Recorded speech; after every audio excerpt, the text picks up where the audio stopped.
안녕하세요. 지명 컨설팅의 권진숙입니다. 저희 지명에서는 인체를 이해하는데 가장 기초적인 학문인 생리학을 통해서 여러분들이 제약 전문가로 성장할 수 있도록 도움을 드리고자 합니다. 그래서 제약 전문가를 위한 실전 생리학을 준비하였는데요.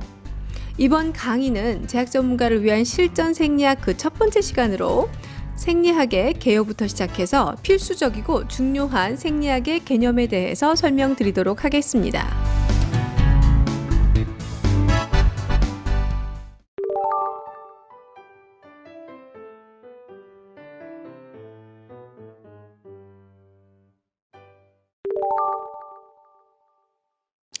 따라서 이번 강의의 학습 목표는 첫 번째, 생리학을 정의할 수 있다.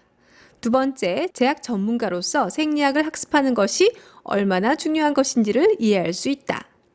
그 다음에 세 번째 학습 목표는 생리학의 관점에서 향상성과 피드백의 의미를 이해할 수 있다입니다.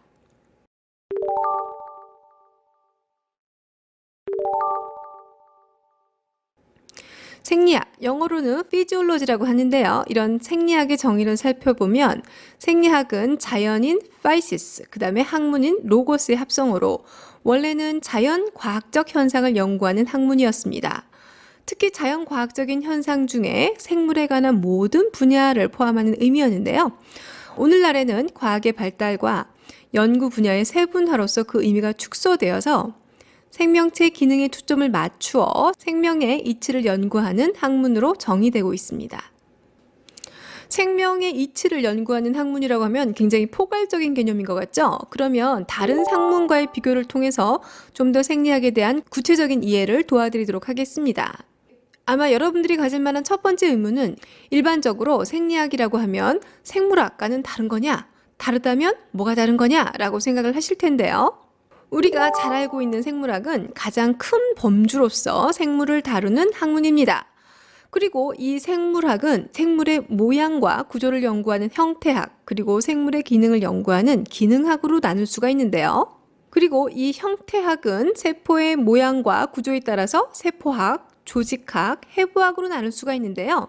이 생물의 형태에 대해서 조금 더 체계적으로 한번 파헤쳐 볼까요? 우선 인체를 형태를 기준으로 살펴보도록 하겠습니다. 인체의 구조적, 기능적 단위는 세포인데요. 일반적으로 생리학은 최소의 구성 단위인 세포로부터 시작합니다.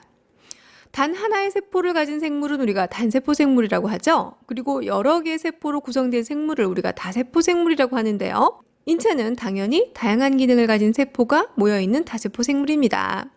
자, 여러 종류의 세포, 상피세포, 혈액세포, 근육세포, 이렇게 신경세포 등 여러 개의 세포가 있는데요. 이런 세포들이 모여서 조직을 이루게 되고 또 조직이 모여서 특정 기능을 나타내는 기관이 됩니다. 그 다음에 특정 기능을 가진 기관들이 모여서 같은 역할을 담당하고 있는 계를 형성하는데요. 우리가 이런 계 중에는 골격계, 근육계, 순환기계, 소화기계, 호흡기계, 비뇨기계, 생식기계, 내분비계, 신경계, 감각기계. 자, 굉장히 많네요. 이렇게 인체 내에는 여러 개의 기능을 담당하는 기관이 모여서 각각의 역할들을 수행하고 있는 계를 형성하고 있습니다. 이렇게 형성된 계가 앞서 말씀드린 것처럼 10개가 넘네요. 자, 그렇게 계가 모여서 하나의 인체, 개체를 구성하게 되는데요. 이렇게 세포가 모여서 조직을 만들고 조직이 기관과 기관계를 형성해서 어떤 기능, 특정 기능을 수행한다고 말씀을 드렸는데 그러면 그 생물은 어떻게 기능을 수행하게 되는 걸까요? 이렇게 세포, 조직, 계의 기능을 나타내는 과정과 원인을 설명하는 것을 우리가 기능학이라고 할 수 있는데요. 자, 기능학도 다음과 같이 세부적으로 볼 수 있습니다. 첫 번째는 우리가 이제부터 공부하려고 하는 생리학이고요. 그 다음에 생화학, 그 다음에 양리학 이렇게 나눌 수가 있네요. 자, 비슷한 듯 조금씩 다른 이 기능학의 세부 학문들 다시 한번 자세히 살펴보도록 하겠습니다. 첫 번째 세부 분야는 생리학이고 생리학이라는 것은 생물의 기능이 나타나는 과정과 원인을 과학적으로 분석하고 설명하는 생물학의 한 분야입니다. 자, 제가 이렇게 설명드렸어요. 그러면 생화학은 뭐냐? 생명체는 여러 가지 물질로 조성되어 있는데요. 여러 가지 물질 내에 화학 반응들이 존재합니다. 이렇게 생물체 내에 존재하는 여러 물질 간의 화학 반응을 화학적 방법으로 연구하는 생물학의 한 분야입니다. 자, 이해되셨죠? 자, 그렇다면 우리가 잘 알고 있는 양리학은 뭘까요? 자, 양리학은 약물이 생체 내에 투입됐을 때 어떤 반응이 나타나는지를 연구하는 학문입니다. 자, 이렇게 생리학, 생화학, 양리학 조금씩 다르죠. 자, 이제부터는 우리가 생리학이 뭔지를 좀 정확하게 이해한 것 같은데요. 그러면 생리학에서 주요하게 다루는 몇 가지 개념들 또는 관점들을 살펴보도록 하죠. 첫 번째는 자극과 반응입니다.